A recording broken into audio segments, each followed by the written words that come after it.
ਕਹਾਣੀ ਸੁਣਨ ਵਾਲਿਆਂ ਦੀ ਖਿਦਮਤ ਵਿੱਚ ਕਹਾਣੀ ਘਰ ਤੋਂ ਬਾਬਰ ਜਵੇਦ ਡਾਰ ਦਾ ਸਲਾਮ। ਅੱਜ ਮੈਂ ਤੁਹਾਨੂੰ ਆਪਣੀ ਕਹਾਣੀ ਸੁਚਲ ਜਜ਼ਬੇ ਸੁਣਾ ਰਿਹਾ ਹਾਂ। ਅਸਮਾਨ ਉੱਤੇ ਕਾਲੀਆਂ ਘਟਾਵਾਂ ਛਾ ਰਹੀਆਂ ਸਨ। ਮਿੰਟਾਂ ਸਕਿੰਟਾਂ ਵਿੱਚ ਹੀ ਜ਼ੋਰਾਂ ਦਾ ਮੀਂਹ ਵਰਨਾ ਸ਼ੁਰੂ ਹੋ ਗਿਆ। ਮੈਂ ਤੇਜ਼ ਚੱਲਦਾ ਹੋਇਆ ਬਾਰ ਐਸੋਸੀਏਸ਼ਨ ਗੁਜਰਾਤ ਹਾਲ ਦੇ ਨੇੜੇ ਪਹੁੰਚ ਗਿਆ। ਅਚਨਚੇਤ ਮੇਰੀ ਨਜ਼ਰ ਇੱਕ ਬਿੱਲੀ ਉੱਤੇ ਪਈ, ਜਿਹੜੀ ਇੱਕ ਕਾਂ ਨੂੰ ਪਰ ਤੋਂ ਫੜ ਕੇ ਘਸੀਟ ਕੇ ਲਿਜਾ ਰਹੀ ਸੀ। ਮੈਂ ਵੱਟਾ ਚੁੱਕ ਕੇ ਬਿੱਲੀ ਨੂੰ ਮਾਰਿਆ। ਉਹ ਕਾਂ ਨੂੰ ਉੱਥੇ ਛੱਡ ਕੇ ਇਕਲਾਮ ਹੋ ਗਈ। ਮੈਂ ਦਰਵਾਜ਼ੇ ਰਾਹੀਂ ਹਾਲ ਵਿੱਚ ਜਾਣ ਲੱਗਾ ਤੇ ਬਿੱਲੀ ਨੇ ਫੇਰ ਉਹਨੂੰ ਦਬੋਚ ਲਿਆ। ਮੈਂ ਦੁਬਾਰਾ ਵੱਟਾ ਮਾਰ ਕੇ ਉਹਨੂੰ ਨਸਾਇਆ। ਜ਼ਖਮੀ ਤੇ ਭਿੱਜਾ ਹੋਇਆ ਕਾਂ ਕੰਬ ਰਿਹਾ ਸੀ। ਬਿੱਲੀ ਛਈ ਲਾ ਕੇ ਉਹਨੂੰ ਫੇਰ ਫੜਨ ਲਈ ਇਕਲਾਮ ਖਲੋਤੀ ਸੀ। ਫਿਤਰਤ ਦਾ ਅਸੂਲ ਹੈ, ਤਾਕਤਵਰ ਕਮਜ਼ੋਰ ਨੂੰ ਖਾ ਜਾਂਦਾ ਹੈ। ਮੈਂ ਮਨਫੀ ਜਜ਼ਬਿਆਂ ਦੀ ਵਲੇਟ ਵਿੱਚ ਆ ਕੇ ਹਾਲ ਦੇ ਅੰਦਰ ਦਾਖਲ ਹੋਣ ਲੱਗਾ। ਜ਼ਖਮੀ ਹੈ, ਕੰਬਦਾ ਏ ਪਿਆ, ਬਚਾਉਣਾ ਚਾਹੀਦਾ ਹੈ। ਮੇਰੇ ਅੰਦਰ ਦੇ ਮਸਬਤ ਜਜ਼ਬਿਆਂ ਨੇ ਹਲਚਲ ਮਚਾ ਦਿੱਤੀ। ਮੈਂ ਬਿੱਲੀ ਨੂੰ ਸ਼ਸ਼ਕਾਰਿਆ। ਉਹ ਦੌੜ ਕੇ ਦੂਰ ਜਾ ਖਲੋਤੀ। ਮੈਂ ਕਾਂ ਦੇ ਨੇੜੇ ਗਿਆ ਤੇ ਉਹਨੂੰ ਪਰ ਤੋਂ ਫੜ ਕੇ ਖਲੋ ਗਿਆ। ਤੇਜ਼ ਵਰਦੇ ਮੀਂਹ ਵਿੱਚ ਮੇਰਾ ਕਾਲਾ ਪੈਂਟ ਕੋਟ ਭਿੱਜ ਚੁੱਕਿਆ ਸੀ। ਦੂਰ ਅਦਾਲਤਾਂ ਦੇ ਬਰਾਂਡਿਆਂ ਵਿੱਚ ਖਲੋਤੇ ਚੰਦ ਕੈਲਮਦ ਰੀਡਰ ਤੇ ਪੇਸ਼ੀ ਤੇ ਆਏ ਹੋਏ ਲੋਕ ਕਿਸੇ ਤਮਾਸ਼ੇ ਵਾਂਗ ਮੈਨੂੰ ਵੇਖ ਰਹੇ ਸਨ।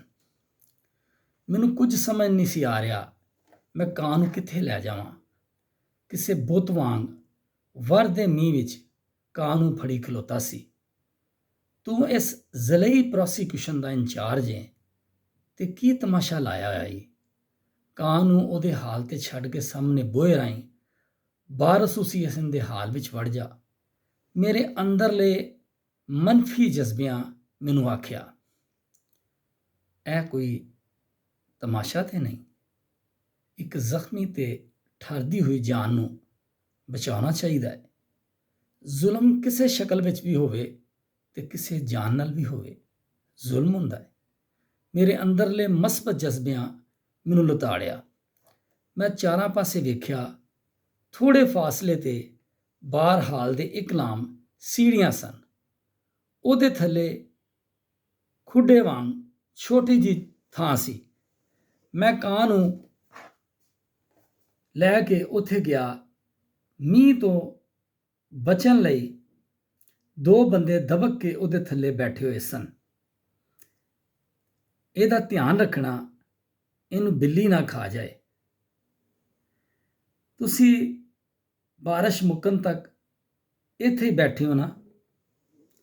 ਉਹਨਾਂ ਬੇਪਰਵਾਹੀ ਨਾਲ ਸਰ ਹਿਲਾ ਦਿੱਤਾ। ਮੈਂ ਜਾਨ ਛੁਡਾਉਣ ਲਈ ਕਾਂ ਨੂੰ ਉੱਥੇ ਛੱਡ ਕੇ ਟੁਰ ਪਿਆ। ਭਿੱਜੇ ਪੈਂਟ ਕੋਟ ਨਾਲ ਬਾਹਰਹਾਲ ਜਾਣ ਦੀ ਬਜਾਏ ਆਪਣੇ ਦਫ਼ਤਰ ਆ ਗਿਆ। ਨਸੀਮ, ਮੀਂਹ ਜ਼ੋਰਾਂ ਵਿੱਚ ਵਰਦਾ ਪਿਆ ਹੈ। ਤੇਰੇ ਕੱਪੜੇ ਭਿੱਜ ਜਾਣਗੇ, ਮੈਂ ਸੋਚਣ ਵਾਲੇ ਅੰਦਾਜ਼ ਵਿੱਚ ਆਪਣੇ ਨਾਇਬ ਕਾਸਦ ਨੂੰ ਮੁਹਾਤਬ ਕਰਦਿਆਂ ਚੁੱਪ ਹੋ ਗਿਆ। ਸਰ ਜੀ ਖੈਰ ਏ? ਉਹਨੇ ਪੁੱਛਿਆ ਤੇ ਮੈਂ ਸਾਰੀ ਗੱਲ ਉਹਨੂੰ ਦੱਸ ਦਿੱਤੀ। ਸਰ, ਭਿੱਜਣ ਦੀ ਕਿਹੜੀ ਗੱਲ ਹੈ? ਮੈਂ ਕਾਂ ਨੂੰ ਕਿਸੇ ਥਾਂ ਟਿਕਾਣੇ ਛੱਡ ਕੇ ਆ ਜਾਵਾਂਗਾ। ਇਹ ਕਹਿੰਦਿਆਂ ਹੋਇਆ ਉਹ ਬਾਹਰ ਨਿਕਲ ਗਿਆ। ਕੁਝ ਦੇਰ ਬਾਅਦ ਉਹਨੇ ਮੈਨੂੰ ਫੋਨ ਕੀਤਾ। ਨਸੀਮ, ਕੀ ਕੀਤਾ ਈ? ਸਰ ਜੀ, ਬੰਦੇ ਤੇ ਉੱਥੇ ਕੋਈ ਨਹੀਂ ਸਨ। ਜ਼ਖਮੀ ਕਾਂ ਠਰਦਾ ਸੀ ਪਿਆ।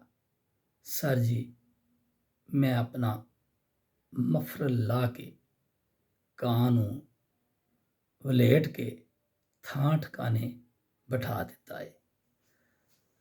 ਸੁਚਲ ਜਜ਼ਬਿਆਂ ਦੀ ਗਰਮਾਹਟ ਨਾਲ ਮੇਰੇ ਭਿੱਜੇ ਹੋਏ ਪਿੰਡੇ ਨੂੰ ਸਰੂਰ ਆ ਗਿਆ ਸੀ।